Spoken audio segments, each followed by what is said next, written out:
میں पढ़ रहा था खड़े होके, इन्ना आतैनाकल कौसर फसल्लि लिरब्बिका वनहर इन्ना शानियका हुवल अबतर। अल्लाहु अकबर। ये रकत मेरी नहीं हुई।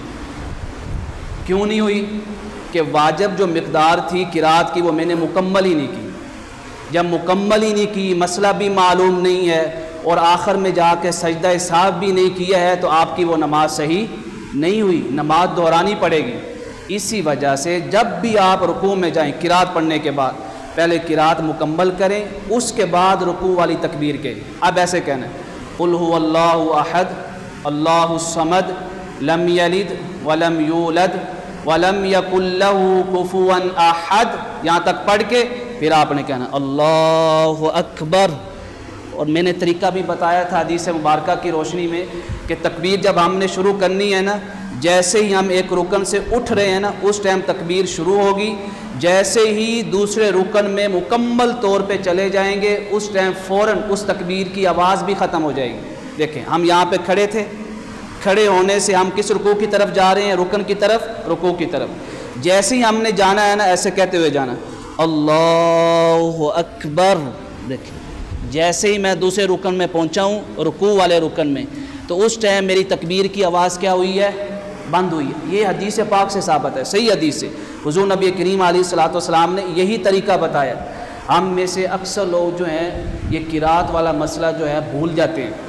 आदत बन गई है कि वो तकबीर कहते हुए रुकू में चले जाते हैं, तकबीर कहते हुए उठते हैं, किरात अभी मुकम्मल नहीं हुई। इसी तरह अक्सर लोग, एक तो है मजबूरी, वो एक अलग मसला है। मजबूरी है तो शरीयत इजाज़त देती है। बाल लोग क्या करते हैं, मिसाल के तौर पे खड़े हैं, ऐसे सीधे रुकू में चले जाएंगे, फिर कहेंगे अल्लाहु अकबर। ये भी क्या है? गलत है। बाल लोग क्या करते हैं, खड़े हैं, रुकू में जाते तकबीर कह रहे हैं अल्लाहु अकबर, तकबीर आवाज़ पहले क्या हो गई? बंद हो गई। मैं बाद में रुकू में पहुँचा हूँ। ये दोनों अमल क्या हैं? खिलाफ सुन्नत हैं। सुन्नत अमल क्या है?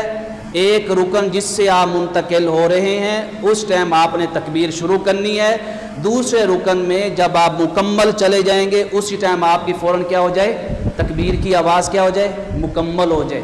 मजबूरी है, मिसाल के तौर पे मोटापा है, कमज़ोर है, ज़ईफ़ है, उसको सांस चढ़ता है या इस तरह, तो उसके लिए इजाज़त है। जैसे उसको आसानी है वो अपनी तकबीर कहते हुए उठ जाए। इसी तरह एक और मसला बड़ा अहम है, बहुत ही अहम मसला है, और ये मसला आपको कब मालूम होगा? जब आपको तर्जमा आता है। जो आप दूसरी सूरत पढ़ रहे हैं उसका तर्जमा आता हो। मिसाल के तौर पर आप सूरह इखलास पढ़ रहे, कुल हुवल्लाहु अहद अल्लाहु समद लम यलिद वलम यूलद वलम यकुल लहू कुफुवन अहद। यहाँ एक मसला है कि जो आपने आखिरी आयत पढ़ी है, उसके फ़ौरन बाद, बग़ैर सांस लिए फ़ौरन बाद अल्लाहु अकबर कहना जायज़ है या नहीं है? या आप सांस निकालेंगे थोड़ी देर?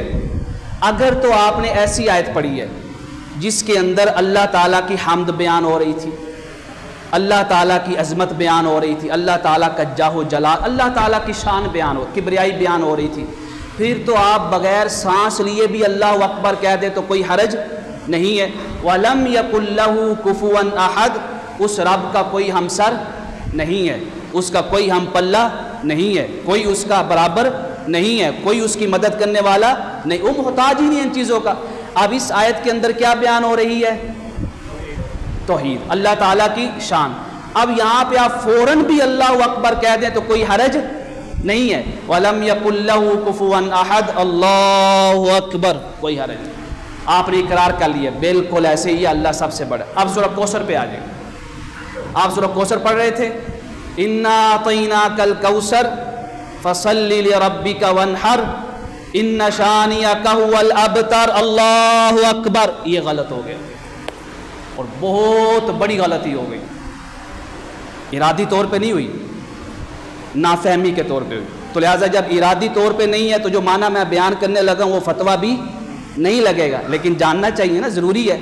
जैसे ही आपने कहा बगैर सांस लिए इन्ना शानियका हुवल अबतर अल्लाहु अकबर, मतलब क्या है कि आपका जो दुश्मन है ना, हुज़ूर नबी करीम अलैहिस्सलाम से बात है, आपका जो दुश्मन है, जो आपका गुस्ताख है, हम उसके हर अमल से, उसकी औलाद से, उसके कारोबार से बरकत उठा लेंगे। جیسے ہم نے بغیر سانس لی اللہ اکبر کہہ دیا، اللہ یعصم اللہ، اللہ یعصم۔ تو مطلب کیا ہے؟ اب میں معنی کرنا نہیں چاہتا، وہ معنی جو دشمن والا وہ کس کی طرف منسوب ہو جائے گا؟ اللہ تعالیٰ کی طرف ہو جائے گا۔ ارادہ تو نہیں نا ہمارا، ہم تو سوچ بھی نہیں سکتے، لیکن لفظی طور پہ تو غلطی ہو گئی نا۔ ہر وہ آیت جس کے اندر کسی کافر کی مذمت ہو رہی، یا کسی گستاخ کی مذمت ہو رہی، یا وعید سنائی جا رہی عذاب کی، وہ آیت اگر آپ پڑھ رہے ہیں تو آپ کو تھوڑی دیر سانس نکالنا ہوگا، جیسے ان شانئک ھو الابتر، اللہ اکبر۔ اب بات کیا ہوگی؟